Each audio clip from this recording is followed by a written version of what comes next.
beribadah. Terima kasih buat kesehatan, kekuatan yang Tuhan terus berikan buat kami. Kami tahu Tuhanlah yang menjaga hidup kami. Kalau kami boleh sehat, bukan karena kekuatan kami, bukan karena hikmat kami, tapi sungguh hanya karena anugerah Tuhan. Terima kasih buat hari ini. Kalau kami datang, kami rindu mendengarkan firman-Mu. Tuhan, urapi hamba-Mu yang tidak ada apa-apanya. Roh Kudus-Mu yang menerjemahkan setiap firman-Mu sehingga kami mengerti. Kami pastikan kami datang dengan sikap hati yang benar, tidak ada amarah, kepahitan, kebencian, kekecewaan. Karena itu saudara, mari koreksi hatimu di hadapan Tuhan. Kalau ada sekiranya sesuatu yang tidak berkenan di hadapan Tuhan, katakan Tuhan, kuduskan kami. Biar tanah hati kami jadi tanah yang subur, supaya benih firman Tuhan tertabur, bertumbuh dan menghasilkan buah dalam hidup kami. Terima kasih Bapa, kami buka hati bagi firman-Mu di dalam nama Tuhan Yesus. Yang percaya Tuhan di tengah kita memberkati kita, mereka akan bersama. Amin. Silakan duduk, Bapak Ibu yang terkasih. Shalom. Bagaimana kabarnya? Luar biasa. Iya, di tengah maraknya kasus Omikron yang semakin naik, saya bersyukur saudara masih setia beribadah. Tetap jalankan prokes, cuci tangan, jaga kebersihan, tapi nggak usah takut berlebihan. Kalau belum waktunya mati tidak, kalau sudah waktunya pasti. Ya, jadi nggak usah tunggu buat corona. Ya, kebersihan di kamar mandi juga bisa. Makanya hari-hari ini kita harus terus berjaga-jaga. Bukan hanya kesehatan jasmani, tapi yang terlebih adalah kesehatan manusia rohani. Karena itu dengan tepuk tangan, kayaknya cuma satu. Karena itu tema firman Tuhan hari ini dari gereja adalah membangun manusia rohani, membangun manusia roh kita. Saudara, lihat bagaimana kita membangun kesehatan manusia rohani itu yang terutama. Karena hari-hari ini banyak orang berpikir bahwa dunia ini adalah tujuan akhir hidup. Saya mau ulangi hari ini, dengar baik-baik. Dunia ini bukan tujuan akhir hidup kita. Alkitab berkata di dunia ini kita hanya perantau. Di dunia kita cuma ngontrak. Satu saat batasnya pasti habis. Saya hari-hari ini berapa hari berturut-turut ini mendengar kabar duka. Ya, seorang yang kemarin dari Palu ya baru dikatakan meninggal Bu ya. Sakit apa? Nggak sakit. Tiba-tiba serangan jantung. Teman pelayanan saya juga ya, satu umur dengan saya meninggal karena serangan jantung. Makanya saya bilang nggak usah tunggu kena corona. Yang terpenting hari ini bukan soal kapan kita mati, tapi sudahkah manusia roh kita ini siap? Kenapa saudara? Karena manusia jasmani tubuh kita ini cuma sampai di dunia. Kalau kita mati, kita tinggalkan jadi debu. Tapi sekarang banyak orang menghabiskan tenaga, waktu, pikiran sampai dia stres hanya demi kehidupan manusia jasmani. Kita lupa bahwa manusia jasmani itu sangat terbatas, cuma sampai di dunia ini. Tapi ada satu kebutuhan yang sangat banyak orang tidak pernah pikir, yaitu manusia rohnya ini loh. Makanya tema hari ini membangun kesehatan ya manusia rohani kita ini harus sehat saudara. Ayat firman Tuhan yang diberikan gereja dari 1 Petrus pasal yang pertama. 1 Petrus pasal yang pertama ayat yang ke-22. Ya, jadi kalau saya batu-batu saudara nggak usah takut melihat saya ya. Saya ini baru pulang kemarin dari Palu saudara. Palu ya, dari Palu pelayanan keliling, lalu terbang, hanya transit sebentar di Jakarta, berangkat lagi ke Surabaya, terus ke Gresik ya. Saya sudah dites antigen terus saudara ya, tenang saja negatif saudara. Ya, kita baca sama-sama dulu. Di sini dikatakan yang 1 Petrus 1 ayat 22 yang diberikan oleh gereja sehubungan dengan ayat tema yang diberikan. Baca sama-sama 1, 2, 3. Karena kamu telah menyucikan dirimu oleh ketaatan kepada kebenaran, sehingga kamu dapat mengamalkan kasih persaudaraan yang tulus tulus ikhlas. Hendaklah kamu bersungguh-sungguh saling mengasihi dengan segenap hatimu. 23 baca sama-sama 23, 1, 2, 3. Karena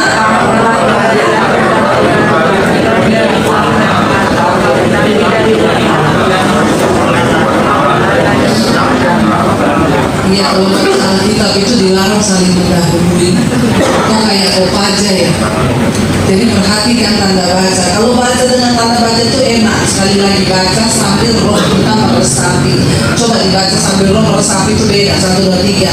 Karena kamu telah dilahirkan kembali, bukan dari benih yang fana, tetapi dari benih yang tidak fana, oleh firman Allah yang hidup dan yang ini baca sambil mengerti.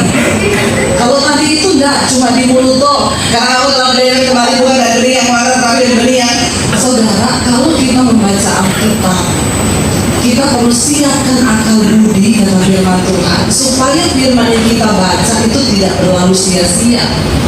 Kita baca dengan pengertian itu berbeda. Karena kamu telah dilahirkan kembali, sambil mikir, oh aku ini telah dilahirkan kembali, bukan dari benih yang fana, tetapi dari benih yang tidak fana, oleh firman Allah yang hidup dan. Yesus berkata kepada Nikodemus, kamu tidak mungkin bisa melihat kerajaan Allah kalau kamu tidak dilahirkan kembali.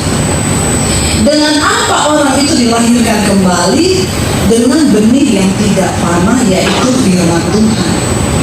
Dulu waktu kita dilahirkan ke dunia, kita semua lahir dari benih yang fana. Artinya apa?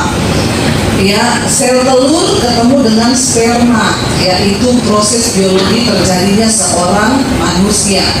Lalu terbentuklah embrio, lalu janin, dari janin keluar jadi bayi. Lalu kita tumbuh menjadi anak-anak, itu benih yang fana. Tetapi benih yang tidak fana, ketika kita hidup, kita lahir menjadi dewasa, kita mengenal Tuhan, lalu kita mengenal firman. Firman itu masuk dalam hidup kita, dan firman itu membuat kita dilahirkan kembali. Hidup kita diubahkan. Di dalam diri kita sudah ada benih yang tidak fana, yang akan membawa hidup kita masuk ke dalam kemuliaan Tuhan. Makanya Yesus bilang, Nikodemus, kamu tidak mungkin bisa melihat kerajaan surga kalau kamu tidak dilahirkan kembali. Maka Nikodemus, karena dia tidak mengerti perkara-perkara kerajaan Allah, dia bilang, Tuhan, bagaimana caranya saya masuk ke rahim ibu, saya yang sudah tua ini masuk lagi ke kandungan mama saya, ya bagaimana caranya? Yesus bilang, kamu harus dilahirkan dari firman. Itu namanya kelahiran kembali. Nah, banyak orang Kristen mengaku diri Kristen, anak Tuhan, tapi manusia rohnya sakit. Kenapa saudara? Banyak orang Kristen yang kehidupannya selalu di dalam persoalan masalah tidak pernah selesai. Karena banyak orang Kristen yang ngomong dirinya itu pengikut Yesus, tapi rohnya sakit, tidak sehat. Kenapa tidak sehat? Karena tidak menghidupi firman yang kita dengar. Firman iman ini adalah sesuatu yang tidak fana, artinya kekal.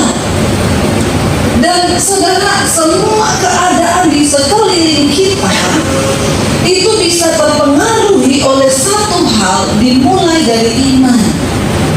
Firman yang engkau dengar itu bisa menciptakan kembali. Kita tahu bersama Alkitab berkata pada mulanya dunia ini kosong, tidak ada apa-apanya. Tapi kemudian tercipta bumi, matahari, bintang, bulan, laut, air, terang, gelap. Apa yang menciptakannya? Firman Tuhan. Berfirmanlah Allah, jadilah terang, maka jadi. Jadilah matahari, jadi. Jadilah laut, berpisahlah darat dan laut, terjadi. Semua dicipta hanya oleh firman. Berarti firman itu memiliki kuasa yang sangat dahsyat. Dan firman yang sama itu bisa mengubah nasib saudara dan saya. Waktu kita mulai membangun manusia roh kita, menghidupkan manusia roh kita berdasarkan perkataan firman Tuhan. Ada yang WA saya gini, Bu, saya lihat-lihat kok banyak ibu ini mencuci otak tuh. Saya bilang memang, kalau saudara dengar firman saya lalu tidak bercuci otaknya kebangetan, biar orang mau dibaptis 10 kali direndam 15 menit. Kalau firman tidak mencuci otak kita, maka sia-sia hidupmu. Makanya Rasul Paulus berkata apa? Berubahlah oleh pembaharuan budi. Dari mana kita bisa berubah kalau otak kita ini tidak dicuci sama firman? Otak kita perlu dicuci sama firman. Kenapa saudara? Rasul Paulus berkata, dari ketika aku kanak-kanak, aku berpikir seperti kanak-kanak. Waktu aku dewasa, aku mulai berpikir seperti orang dewasa. Apalagi ketika kita harus menjadi dewasa di dalam Tuhan. Apa yang mendewasakan saudara? Firman. Makanya ada banyak orang bilang gini, Bu, suami saya itu udah tua, tapi kelakuannya kayak anak-anak. Kenapa? Karena otaknya belum dicuci sama firman. Amin saudara. Berapa banyak yang mau dicuci otak? Ya, saya mau Tuhan, karena otak saya dari kecil sudah diisi dengan hal-hal yang bukan firman. Didoktrin sama orang tua dari kecil. Ada orang-orang bilang gini, saya Bu, filsafat nenek moyang saya. Nah ini bahaya saudara, ini firman atau bukan? Selama orang itu baik Bu, kita harus baik sama dia 1000 kali lipat. Tapi satu kali dia bikin jahat Bu, maka tandai orang itu jangan lagi pernah bikin baik sama dia. Ini yang bukan firman. Tapi banyak orang Kristen yang masih simpan itu di dalam otaknya, karena itu turun-temurun dari nenek. Jadi kita menyadari sekarang bahwa kita perlu berubah. Iya, bayangkan dari kecil kita dibesarkan dalam keluarga. Iya, kalau keluarga itu menanamkan firman. Saya menemukan di dalam pelayanan sangat sedikit bahkan keluarga Kristen yang menanamkan firman kepada anak-anaknya dari kecil. Kenapa banyak keluarga hancur? Karena firman tidak mengendalikan hidup kita. Kenapa banyak orang Kristen hancur? Karena kau tidak menjadikan firman sebagai tolak ukur kompas di dalam hidup. Ingat saudara, firman itu benih yang Tuhan taruh dalam hidup kita, dan itu benih yang tidak mana. Artinya itu benih yang kekal. Waktu kita menggerakkan hidup kita dengan firman, saudara akan melihat firman itu akan membuat keadaan hidup menjadi berbeda. Saya kemarin dapat kesaksian dari seorang jemaat berdoa. Nanti akan saya bacakan mungkin besok atau nanti malam. Dia bilang gini, Bu, saya ini dulu sebelum ketemu channel Ibu, saya orang yang frustrasi, stres. Kenapa? Saya kehilangan pekerjaan. Rumah saya disita bank, dan itu rumah dulu saya tinggal bersama dengan orang tua. Karena disita bank saya nggak bisa bayar, kami kocar kacir Bu. Akhirnya orang tua saya pindah ke tempat rumah yang lain mencari kontrakan. Saya pindah dengan keluarga ke tempat lain, lalu terjadi konflik keluarga. Ya, karena keuangan yang bermasalah, lalu pokoknya hidup saya kacau, depresi. Saya sudah umur 50 lebih, tidak mungkin lagi saya mencari pekerjaan. Lalu saya stres, berujung pada saya berpikir untuk bunuh diri. Saya sudah tidak sanggup menjalani hidup, ya dikuasai hutang, dan bagaimana kami melanjutkan hidup sudah tidak tahu bagaimana. Satu kali saya dikirimin mesbah doa ini, lalu saya mulai mendengar. Setiap malam saya dengar firman yang disampaikan. Pelan-pelan hidup saya mulai berubah. Ketika saya mendengar firman, saya mulai menyadari bahwa Tuhan menciptakan saya ini berharga. Bahkan ada banyak orang yang tidak tahu kalau dirinya itu berharga di hadapan Tuhan. Karena persoalan tantangan hidup sehingga dia merasa dia Tuhan tidak ada lagi. Saya mulai mendengar dan saya mulai mempraktekkan apa yang Ibu sampaikan di dalam setiap firman. Mulai ada ketenangan. Di dalam sendiri saya mulai ada ketenangan. Saudara lihat ya, kuasa firman, benih yang kekal itu bisa mengubah keadaan. Saya mulai imani, saya mulai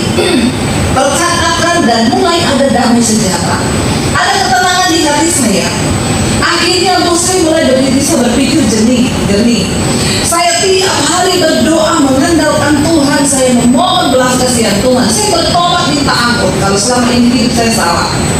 Akhirnya belas kasihan Tuhan dinyatakan. Tiba-tiba ada seorang teman saya yang datang menghubungi saya, minta saya bikinin makanan, Bu. Kue-kue begitu untuk dijual. Saya bikin, ternyata laris. Pelan-pelan saya mulai Tuhan angkat, Bu. Sekarang bahkan saya punya toko sendiri. Dan saya bisa membiayai dan mencukupi, bahkan menjadi berkat buat keluarga besar saya. Saudara lihat, saya cuma bilang Tuhan, wow, firman Tuhan. Keadaan yang sama mungkin banyak dialami oleh orang banyak di luar sana saat ini.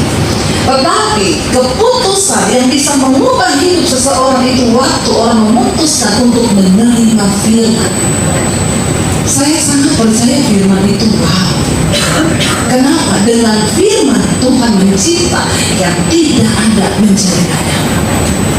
Firman yang sama yang ditulis dalam Alkitab itu sanggup membangkitkan. Saya juga ketemu dengan satu kesaksian yang berkata begini, Bu, saya dulu sakit-sakitan, Bu. Makin terpuruk, saya makin terpuruk. Kenapa? Karena saya takut mati. Jadi ternyata banyak orang tuh gak sembuh-sembuh karena takut mati.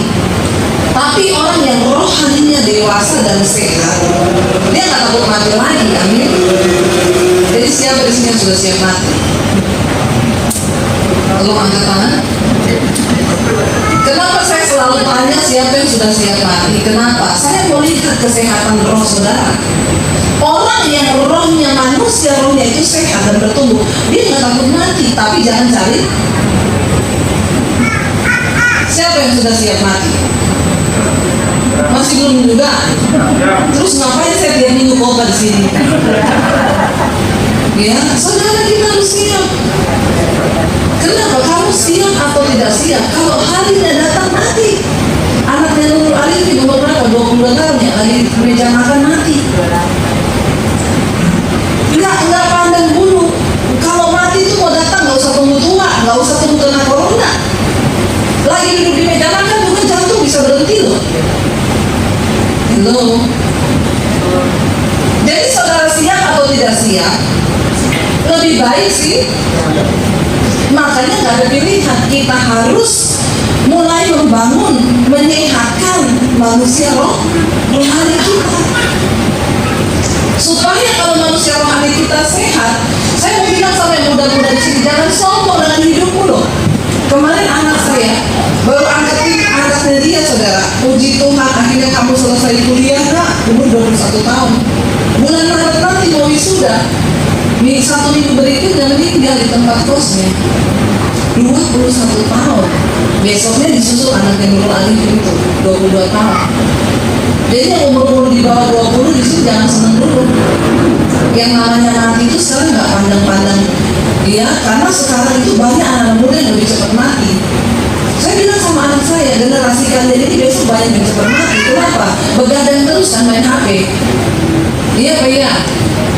Bapak-bapak juga di sini yang begadang main HP, hati-hati loh. Karena kecapean nggak tidur, jatuh berhenti. Loh ini kan kayak mesin, saudara. Mesin non-stop jalan terus kan bisa tiba-tiba mandek.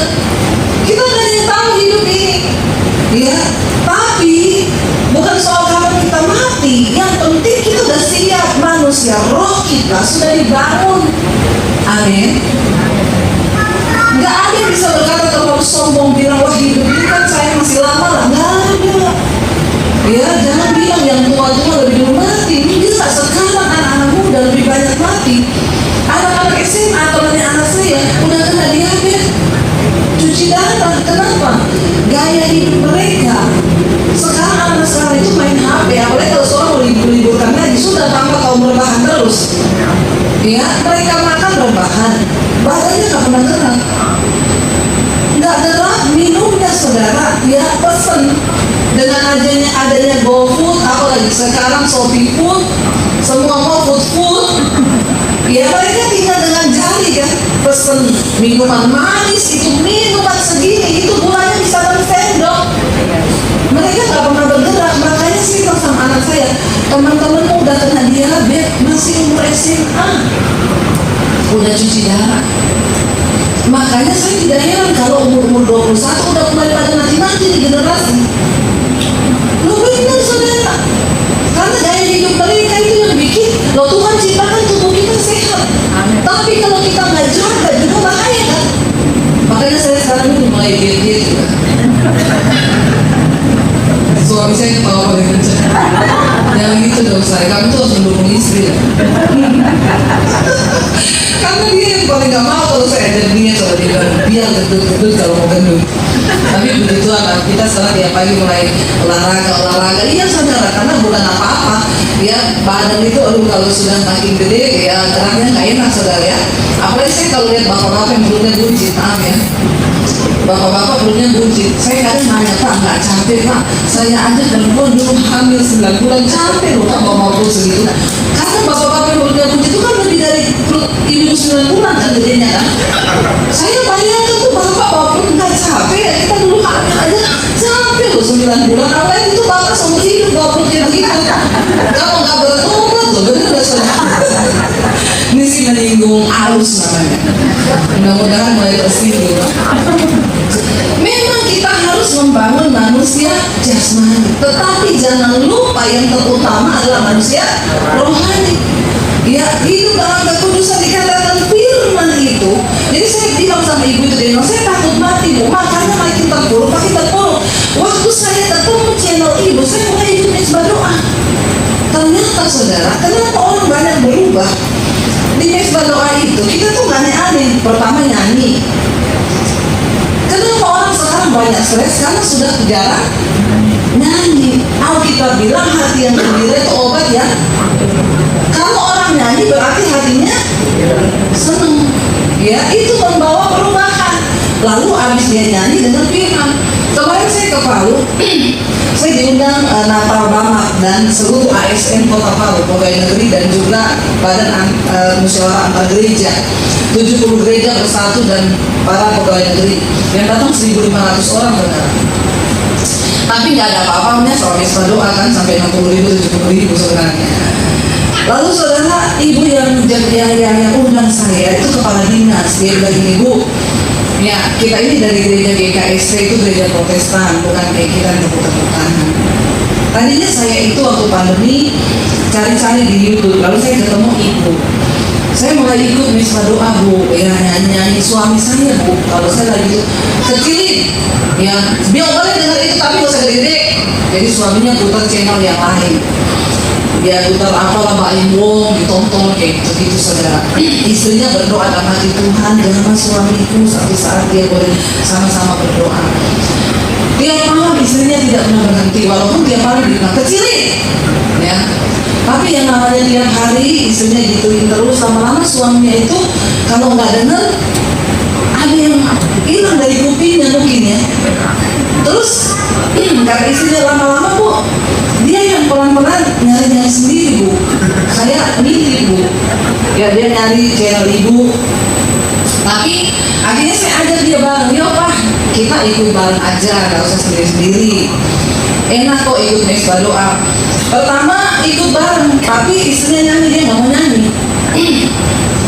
Nggak usah nyanyi-nyanyi, kata istrinya bilang gini, Pak kita tuh perlu nyanyi loh. Bu Dewi bilang, kenapa kita perlu nyanyi?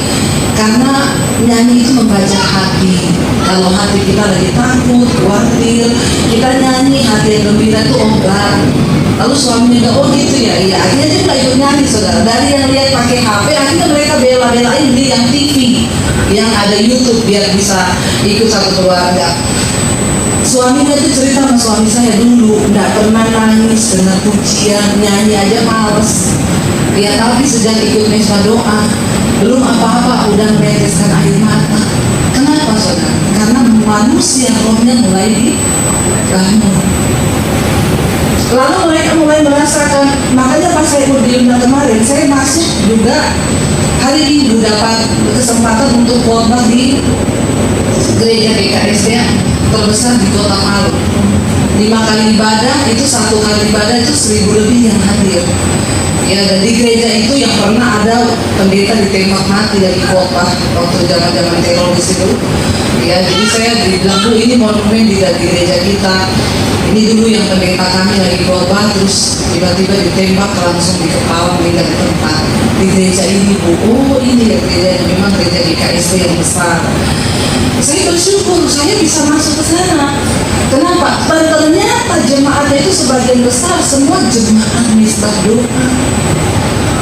Saya bersyukur sekarang saya diundang kemana-mana. Kemarin juga di Gresik itu yang datang saudara penuh 70 gereja bersatu. Saya mengucap syukur saya bisa datang melihat orang dari berbagai gereja. Kenapa mereka bisa hadir? Kita tidak bawa lagi denominasi gereja, cuma dengan satu tujuan, semua mau membangun manusia roh. Amin. Karena ketika Tuhan datang gak penting, dia gak tanya denominasi gereja, enggak. Yang GBI baris sebelah kiri, Katolik di tengah, GKST sini enggak. Dia cuma cari mana yang manusia rohnya sudah dibangun oleh firman-Ku. Saudara, saya melihat kenapa Alkitab berkata firman itu benih yang tidak panas. Segala yang ada di dalam hidupmu, keadaan di sekelilingmu, sangat ditentukan yang pertama dari roh. Makanya Alkitab berkata, apa itu iman? Iman itu sesuatu yang kita harapkan, bukti dari yang belum kita lihat. Kesaksian ibu tadi yang membunuh diri itu sangat-sangat benar-benar menunjukkan kepada kita akhirnya Tuhan mulai bekerja. Waktu dia tidak mengimani firman Tuhan, mungkin keadaannya akan semakin terpuruk, bahkan dia benar dia bisa bunuh diri. Tapi ketika dia imani firman, masuk mengubah manusia rohnya, maka manusia roh itu mulai mencipta sesuatu. Lu percaya nggak saudara? Firman itu menciptakan sesuatu. Apa yang dia inginkan dia nyatakan di dalam doa dengan ucapan syukur kepada Tuhan. Dan benar Alkitab bilang, waktu kita ini hatinya percaya, apa yang engkau percayai itu yang akan terjadi. Apa yang kau takutkan itu juga yang akan terjadi. Itu kata firman Tuhan. Karena apa yang kau takut itu yang akan menimpa. Karena kalau kita menakutkan sesuatu, ya berarti kita mengimani sesuatu itu. Tapi ketika engkau ganti ketakutanmu, ibu yang bersaksi kepada saya, Bu, tadinya saya sakit-sakitan, tiap hari saya takut mati. Waktu saya temukan Misbah Doa, di situ ibu selalu berkata, kalau waktunya mati, tidak mati. Hidup mati kita di tangan Tuhan. Jangan takut mati, karena mati itu adalah untung. Dia mulai mengimani firman itu. Dia mulai memperkatakan, lambat laun ketakutannya hilang. Waktu ketakutannya hilang, terganti sukacita, dia sembuh. Lu ajaib gak saudara? Makanya jangan jadi Kristen biasa-biasa aja. Ayo hidupi firman. Ayo berkatakan firman. Terlalu rugi saudara. Saya selalu bersaksi juga di tempat ini. Suami saya tuh loh mulai ngomong dari tahun berapa, saya minta supaya kita mengalami finance freedom. Kita punya keuangan merdeka. Tuhan tidak mentakdirkan kita miskin dan berkekurangan. Tuhan lebih suka kalau kita kaya dan bisa menjadi berkat bagi banyak orang. Kekayaan itu jangan menyesatkan kita. Nah mungkin banyak bertanya, kenapa saya belum kaya Bu? Karena belum siap kau. Dikasih uang 200M, bingung malah mati. Ya nggak usah 2M saudara, 200 juta aja banyak yang kelimpungan dapat uang 200 juta enggak? Ya, makanya kan orang itu sesuai takaran. Waktu kita siap, Tuhan memberkati. Tapi waktu kita belum siap, nah saya sekarang mau ngomong sama saudara, saya diberkati Tuhan luar biasa. Tapi hati saya sudah siap. Seandainya kita diberkati seperti sekarang, mungkin 5 atau 10 tahun lalu, saya dapat 100 juta langsung saya belanja habis duit. Benar, saya melihat banyak orang Kristen yang tidak bijaksana. Dia baru dapat uang 1M udah beli tas 200 juta, beli gelang Hermes 50 juta. 2M itu berapa kalau dibelanjakan yang ratusan juta itu habis. Tapi waktu kita sudah siap, Tuhan percayakan sesuatu, itu luar biasa saudara. Kita siap. Ya, jadi ketika kita diberkati pun gak ada yang berubah. Biasa aja hidup kita. Tapi kita bisa menjadi berkat bagi banyak orang. Amin. Saya selalu bersaksi, puji Tuhan kalau Tuhan memberkati kami dan terjadi apa apa yang selain kami dan suami itu katakan, berdoa saya, tidak ada yang mustahil. Tuhan kan bilang apa yang kita ucapkan itu terjadi. Terjadi tahun ini kami mengalami finance freedom. Dulu kalau pinjam uang di bank, maaf bu, pinjaman ibu ditolak. Cuma pinjam 20 juta ditolak terus. Sekarang saya tiap hari terima telepon dari bank, bu kami pinjamkan tanpa bunga loh bu. Enggak mbak, tapi tanpa bunga loh bu, ibu cicil berapa kali tidak apa-apa. Enggak mbak, ibu tidak butuh uang. Enggak. Dalam hati saya dulu saja mengemis saya dikasih. Benar, sekarang kita apa-apa dulu utang kredit ya, sekarang Tuhan berkati, tapi yang luar biasa. Saya mau bersaksi, saya tuh kemarin diberkati orang, bu, saya itu mau kasih ibu hadiah ulang tahun. Ya tapi saya kan nggak pernah ketemu ibu. Jadi ibu kalau ada waktu ibu datang ke Plaza Senayan, masuk ke LV, bukan LV Sukaisi ya. Ibu datang ke tokonya LV, saya sudah titip sepatu ukurannya ibu di sana. Jadi ibu tinggal coba, kalau muat ibu bawa pulang, itu hadiah ulang tahun dari saya. Dia namanya dikasih, ya masa ditolak ya saudara. Saya datang ke LV di Plaza Senayan, itu kan kalau masuk di toko itu antri ya. Jadi saudara nggak usah coba-coba datang ke sana lah. Saya aja baru kali itu datang saudara. Kita datang aja dilihat dari atas sampai bawah, sama security-nya diginiin. Kalau kita pakai nggak bermerek, disuruh jauh-jauh saudara. Jadi saya dalam hatinya, ya dalam hati saya juga kadang ngomong security ini emang lu yang punya, lu juga cuma bergawe sih. Kadang-kadang sombong banget, Nah saya datang tuh lagi antri panjang, tapi saya langsung datang ke security-nya. Saya mau ketemu sama Mbak Nurul. Oh sudah janji ya bu, sudah. Jadi saya kayak member, langsung masuk. Yang antri lihat saya malu aja kalau ada jemaat yang ibu pendeta yang member. Malu saudara. Akhirnya saya masuk sampai dalam, oh iya bu ini yang sepatunya Bu Devi, ya dicoba bu. Ya saya coba, muat saudara di kaki saya karena memang nomor saya. Saya lihat harganya 16 juta saudara. Ini loh, 16 juta. Masa tepuk tangan biasa aja. Terus namanya manusia ya, saya sambil mbaknya nyiapin, dia mau saya bungkusin dulu ya. Saya lihat-lihat tas dong di situ. Kan saya ini perempuan sudah. Walaupun begini tulen saya, bukan transgender ya. Lalu saya lihat ada tas di situ warna putih, maka jiwa hedon saya tuh merontak. Jiwa keduniawian saya tuh merontak. Bagus tasnya ya, saya tanya berapa ini mbak? 65. Bukan 1.000 ya, 65 bu. Di hati gini, beli saja sekali-kali lah. Ya bisa saya beli itu bisa, nggak cicil langsung cash bisa. Lalu saya membenarkan diri, iyalah sekali-sekali lah. Kan saya juga nggak pernah beli yang mahal-mahal. Sekali-sekali enggak. Itu sih di situ. Ya, nggak apa-apa beli sekali-sekali juga. Kan kalau pakai tas LV memuliakan Tuhan. Lalu saya saudara mau beli, saya udah ambil kartun mau gesek. Tiba-tiba ada suara yang ngomong, beli batu bata semen untuk pembangunan gereja di desa. 65 juta bisa jadi satu gereja di kampung. Saya masukin lagi kartu saya, ampuni saya Tuhan, nggak jadi bu tasnya, nggak jadi itu tasnya, itu sepatunya aja cepat saya udah mau pergi dari sini, karena ada setan di sini. Ya langsung saya bawa pergi saya saudara. Di mobil saya ngomong sama anak sama suami saya, hampir saya tadi beli tas berapa? 65 juta. Anak suami langsung meriak, buat bangun gereja di desa berarti ya. Itu juga saya sudah tahu, makanya saya udah beli.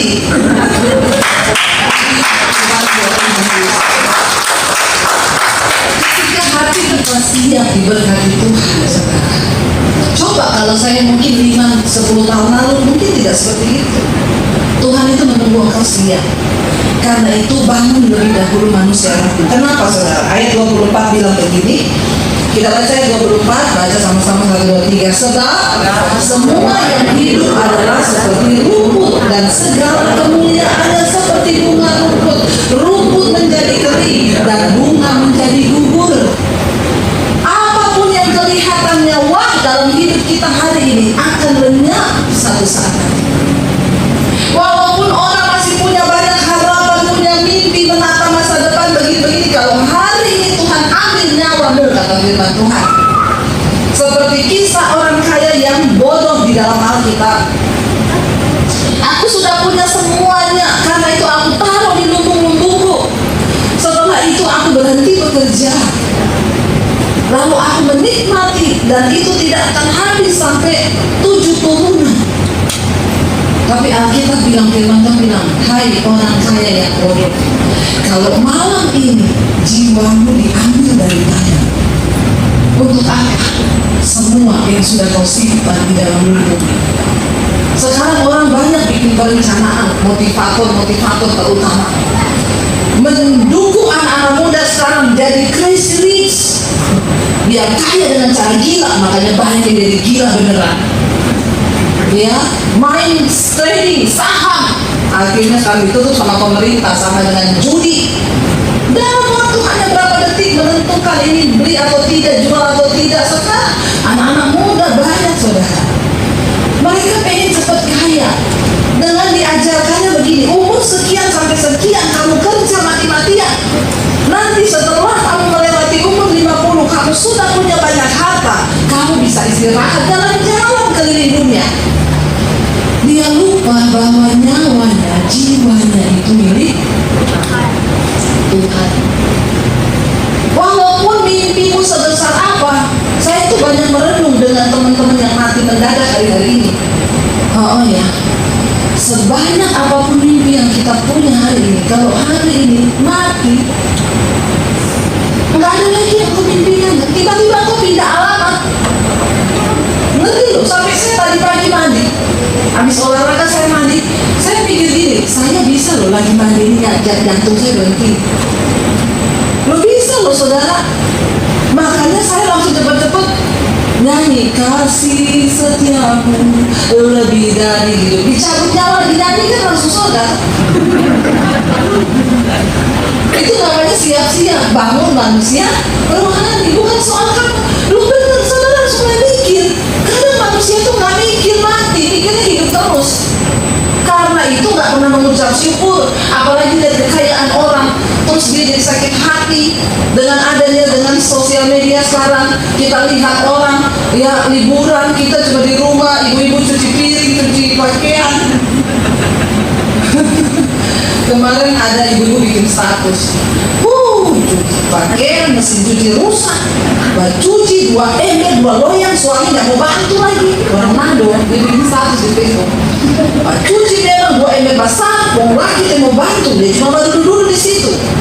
Jadi kita cuci, kita merasa juga selesai cucian.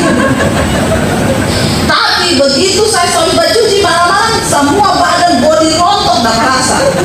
Minta lupa lagi pijat akan. Jadi satu sama kurang. Saya capek cuci, suami capek pijat. Biar dapat sama-sama. Terus saya komen gini, puji Tuhan ya Bu, yang penting dengan sukacita. Oh amin Ibu Pendeta. Dia bilang amin Ibu Pendeta. Tumben Ibu Pendeta komen di status saya. Dan Ibu tahu kenapa saya sukacita Ibu, sambil mendengar misbah syukur. Saya bilang, yo jangan lupa like dan subscribe. Ya, jadi saudara, ya sementara kita lihat orang lain liburan sini cuci, itu bisa bikin tensi naik. Ini dunia media ini kan bahaya. Kalau hati nggak siap, lihat orang diberkati, kita jadi iri dan sakit hati. Ya lalu istri membandingkan, dia enak banget ya jadi istrinya. Lihat nih Pak, istrinya jalan-jalan. Kita ngapain di rumah terus? Hati-hati saudara. Jangan suka membandingkan hidupmu dengan orang lain. Hari ini kalau Tuhan kasih kita hidup, ingat semua yang terlihat itu ya seperti rumput, segala kemuliaannya seperti bunga rumput. Rumput menjadi kering dan bunga gugur. Saya itu kalau perhatikan bunga kembang sepatu saya berbunga gede gitu ya, cuma 2-3 hari besok udah jatuh. Dalam hati saya bilang, kenapa dia jatuh ya? Coba kalau dia berbunga terus. Tapi ayat ini bilang, kan Alkitab sudah bilang, seperti itu juga nanti hidupmu. Tadi saya di mobil dengan suami ngobrol-ngobrol. Iya ya, orang itu ada masanya. Jadi selama Tuhan memberkati kita di masa kairosnya Tuhan ini, ayo kita bekerja segiat mungkin melakukan apa yang sedang Tuhan rencanakan dalam hidup kita. Kenapa? Karena satu saat semua akan hilang lenyap. Tetapi ayat 25 berkata, baca sama-sama, tetapi firman Tuhan tetap untuk selamanya. Inilah firman yang disampaikan Injil kepada kamu.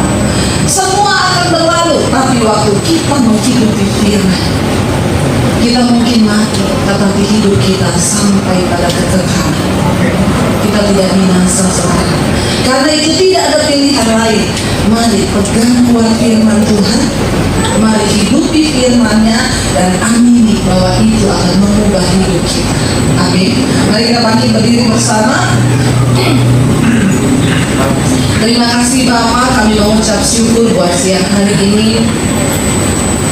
Tuhan, Engkau yang sudah menghidupkan kami lewat firman.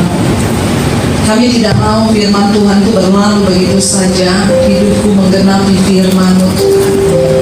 Kami mau terus menggenapi firman Tuhan di hidup kami. Apa yang sudah Tuhan ucapkan itu harus terjadi. Kami yang harus menggenapi itu waktu kami taat melakukan firman. Maka firman itu tergenapi dalam hidup kami. Kami mau Tuhan. Mari kita bersama.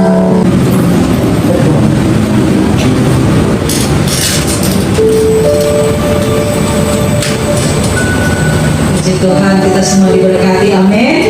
Mari kita berikan tepuk tangan berkati Tuhan Yesus kita yang luar biasa yang sudah memberkati kita, khususnya membangun manusia batinnya kita, yaitu manusia rohani kita semakin hari semakin sehat ya, semakin bertumbuh di dalam pengenalan benar akan firman Tuhan. Terima kasih Pastor Debbie yang sudah memberkati kami dengan luar biasa. Terima kasih juga Bapak dengan pelayanan Ibu semakin diberkati Tuhan dan dalam keadaan sehat dimanapun Ibu melayani, tetap di dalam penyertaan pemeliharaan dan perlindungan Tuhan. Tuhan Yesus berkati. Puji Tuhan, kita pada hari ini memasuki minggu pertama di bulan yang kedua ya di tahun 2022, di mana di gereja kita di setiap awal bulan di minggu pertama kita diberikan 2 kali kesempatan untuk memberikan persembahan kepada Tuhan. Tadi kita sudah pertama memberikan persembahan ucapan syukur yang setiap minggu kita berikan, dan pada saat hari ini kita membawa persembahan persepuluhan kita ke rumah Tuhan, karena kita tahu sepanjang 1 bulan yang sudah kita lalui, kita di dalam penyertaan pemeliharaan perlindungan Tuhan, di dalam berkat-berkat Tuhan, melalui usaha dagang pekerjaan kita diberkati Tuhan, kesehatan kita diberkati Tuhan, rumah tangga kita diberkati Tuhan, pelayanan kita diberkati Tuhan, seluruh aspek kehidupan kita diberkati oleh Tuhan, dan setiap materi yang ada dalam kehidupan kita itu berasal daripada Tuhan. Amin. Mari kita mau melakukan firman Tuhan seperti di Maleakhi 3 ayat yang ke-10 ya. Kita bawa persembahan persepuluhan kita ke dalam rumah perbendaharaan supaya ada persediaan makanan, kata Tuhan, di rumahku. Dan ujilah aku, kata firman Tuhan semesta alam, apakah aku tidak membukakan bagimu tingkap-tingkap langit dan mencurahkan berkat kepadamu sampai berkelimpahan. Amin. Kita mau diberkati oleh Tuhan sampai berkelimpahan. Haleluya. Mari kita lakukan firman Tuhan. Tadi sudah dibagikan amplop. Mari, saya percaya kita sudah memberikan dan mengisi yang terbaik bagi Tuhan. Saya undang Bapak Ibu bangkit berdiri, kita berdoa bersama-sama. Sungguh hati kami melimpah dengan ucapan syukur Bapa, karena Engkau Tuhan yang sudah memberkati kami hingga detik siang hari ini Tuhan. Kami dalam keadaan sehat dan tidak kurang satu apapun. Kami boleh bersuka cita masuk rumah Tuhan. Kami menari-nari memuji dan memuliakan Tuhan. Dan kami sudah diingatkan akan firman Bapa untuk kami sebagai anak-anak Tuhan, untuk kami semakin hari Tuhan semakin diperbaharui di dalam kerohanian kami Bapa, sehingga kami Tuhan mencerminkan karakter Kristus, sehingga kami Tuhan menjadi anak-anak-Mu yang siap Engkau pakai di mana